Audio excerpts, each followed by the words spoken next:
How tricky is this fixture this weekend? Very tricky. I think they won their last 3 home games, beating Edinburgh and Blues, Worcester. So in fairness to them, yeah, they're a pretty decent team at home. I thought we played pretty well against them at home. I thought we kept the pace of the game up.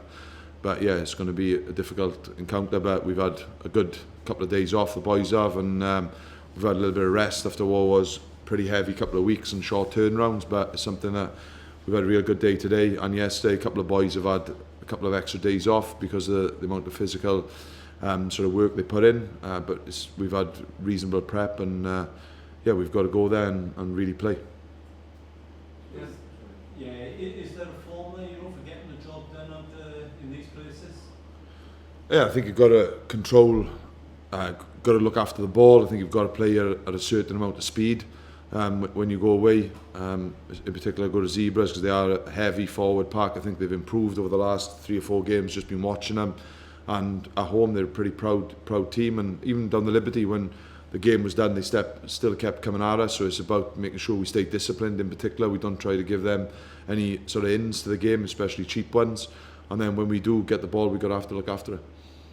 Brendan, have you given you any sort of insight into how to win out there? A little bit, maybe. Yeah, he give us a little bit of hope as well. But yeah, it's something.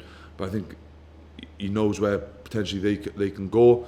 But he knows how proud they are when they play at home, how physical they can be, and the size of the team they've got. And like I say, they've got a bit of confidence over the last sort of 3 home games. But like I say, there's majority of we need to go there and put a performance in.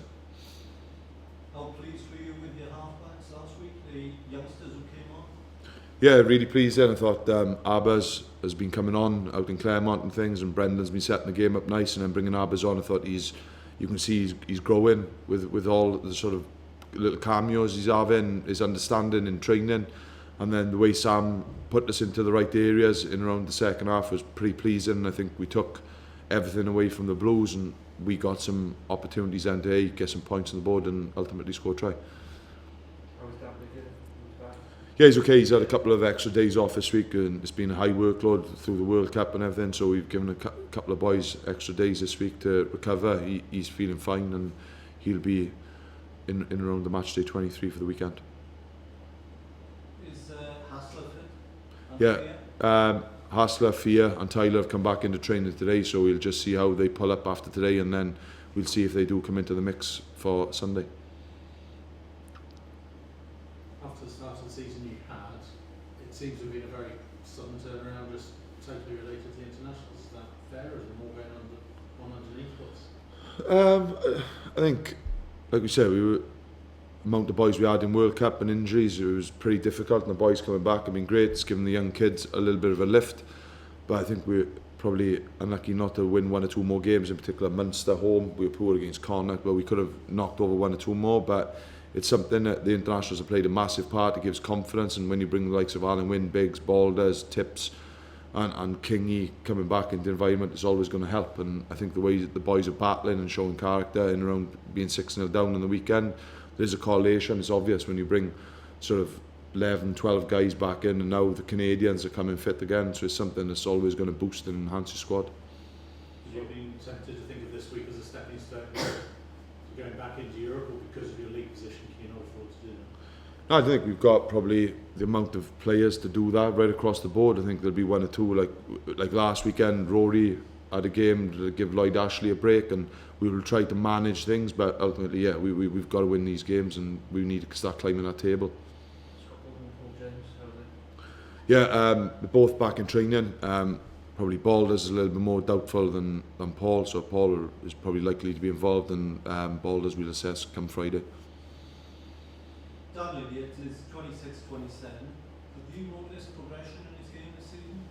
Yeah, I think he's really starting to fit into being a really good Osprey at the minute, and I think it's so great to see, like you see the age he is, the experience he had with the Lions and Wales, but he wants to learn, and I think that's the biggest part of it. He's desperate to wear the shirt in around the Ospreys, and he's desperate to get better, and I think you always associate Lids with nailing people in tackles, making 23, 24 tackles. There's definitely miles more to his game than that, and I think it's just tapping into it, and making him feel confident around it. He's looking for the ball, he's carrying a lot, he's desperate to learn, and he's fitting into our environment. He's a great character, so I think he'll only get better and better. And even though he's 26, 27, with the experience he's got, he's a great fit, he's a good character. There's lots of good competition within our squad as well, which is always pushing people on. But the thing I really like about him, he's keen to learn. He's always looking to get better. Even this week, last week, he's always coming in to see where he can improve and get better. And he understands where I think, there's an attacking threat in there. It's just making sure we keep working on that, and he just not just that tackling machine. How have you assessed Rory Thornton, Steve? Yeah, I think start the season, fair play. It was a big ask for him. I thought he come in, called the line out. I think he had a really good start to the season. I thought probably a little bit indifferent on the weekend, but this is where now the young guys who haven't played a lot of rugby over the last couple of weeks, like Ryan Bevington coming in, Sam Parry coming back in, Rory from the weekend, Baker, which is really positive to get through the Blues game. Some boys have had more minutes, it'll enable us to move one or two players around the Zebras this week. But yeah, Rory's a real talent, and the size of him, how calm, the nature he's gotten around things, he's picked up things really quickly, he's keen to learn, he's really reflective on his own game. Just looking back at the Blues, he's come in, he sees where he can get a little bit better at and things like that, so it's something that he's going to be a real top pro. Any updates, Steve, on long-term futures, Alan Jones down there, Reece Webb, what's the sort of situation at the moment? No idea. Is there a timeline for that? No, look, I think there's always conversations ongoing, but I don't like how close that is at the minute. I don't know. Would Lee Hartman get your radar from your side? Yeah, I think a high quality player like Lee is always of an interest to people, but at this minute in time we're just trying to get our boys done. What's the situation, Steve, with the way the dual contracts are working now to the end of the season? Are you free to play players whenever you want ahead of the Six Nations, or is there talks going on about when you may have to not play players? No, they've got a pretty good relationship with Gats, and around we have conversations around players, and when we see it appropriate, we'll give boys a break. We've been managed that through the week since the boys come back. We didn't play them against Connacht and that kind of thing because we felt that would be too early, but we're managing their recoveries in between weeks, and our boys are desperate to play for us, and obviously we've got that 16 game sort of window where we can play these guys. So it's something we're always assessing and seeing where that's going. Right. So someone like Alan Wing, you'd anticipate playing him all the way through now to the Six Nations? Yeah, I think we've got to go game by game, see where he's at and whether we can give him a break here. He's having a couple of days this weekend, and we just got to manage that and see where it fits in around those 16 games and see ultimately how the player is feeling. Yeah. So you won't play this weekend? Pardon? You won't play this weekend? He'll be involved in this weekend, yeah. This week, Eli Walker said that he feels the Ospreys have turned a corner after the Blues and his performances in Europe. Would you agree with what Eli said, that he feels like renewed sort of optimism at the Ospreys? I don't think it's renewed optimism. I think it's just trusting it. Obviously we weren't happy with the start of the season. It wasn't where we ultimately wanted to be, and we'd like to be further up the league table at the minute, so then we can manage things a little bit differently. But it's something we were always confident in what we were. We realised through a couple of issues in around injuries, the amount we had in the World Cup, it was always going to be a tough period for us, and we didn't get the results. But it wasn't panic stations, it was disappointment in the fact of where we were in the league table and not getting ultimately what we want to be as Ospreys. But I think it's, at the end of the day, bringing the likes of Al, Biggs, Balders, Tips and those guys back, Kingy, Lids, and then the Canadians who are coming fit now, it just adds that bit more confidence and a bit more strength to what we're doing. So it's something that, yeah, I think it's confidence. I think that's maybe more than optimism, but yeah, it's confidence, and we need to keep this momentum up. We, like Hamish said, we need to keep on this road. We need to beat the Zebras because we need to keep climbing that table, because ultimately we love playing in those European fixtures like Exeter and Claremont, and we want to continue to do that. And Mike Phillips obviously announced his retirement from international rugby. He said at the end of summer of 2016 he didn't know what his future holds. He was a big name at the Ospreys. Would you like to see him back? Because he hasn't ruled out coming back to Wales. Would that be something you'd be interested in, Mike Phillips come back to us? No, I think Mike is, like, at the age he's at now, he's been an outstanding international and he represents the Ospreys really well, so it's something that we've got our nines we're pretty comfortable with, like the likes of Abbas, Brendan and and Webby, so I think those spots are pretty full for us. But like Mike's had an outstanding international career, been a great player, and it's something that he's pretty experienced and done the British Lions and things, but we're pretty comfortable with our nines at the minute. And you, Ospreys hugely successful region. You've mentioned the players coming to the end of their contract.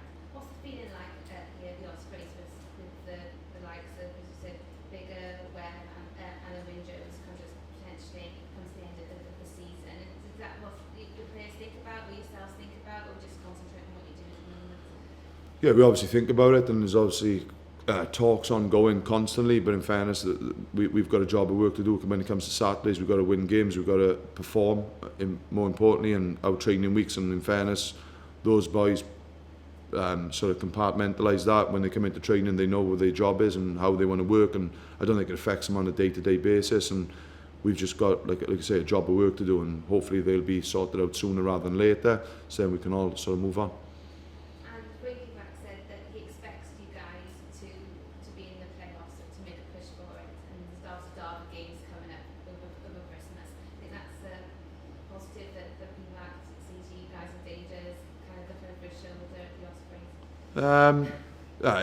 If I'm honest, it don't really bother me. It's something that we've got to go to the Zebras. We've got to win, and there's no good us looking too far ahead to those derbies, because if we don't beat the Zebras and pick up a couple more results, then it'll be too big an ask for us. And it's something we've just got to keep our momentum going, keep performing, keep bringing people up to speed, keep moving things around, and keep being confident in what we're doing, and keep playing, keep showing the character we have done over the last 3 or 4 weekends, some of the positives around the play, how we've dug in, and we'll see where that takes us. But ultimately, our focus is primarily on Zebras. You mentioned the Zebras, but what do you think the danger aspect is for them?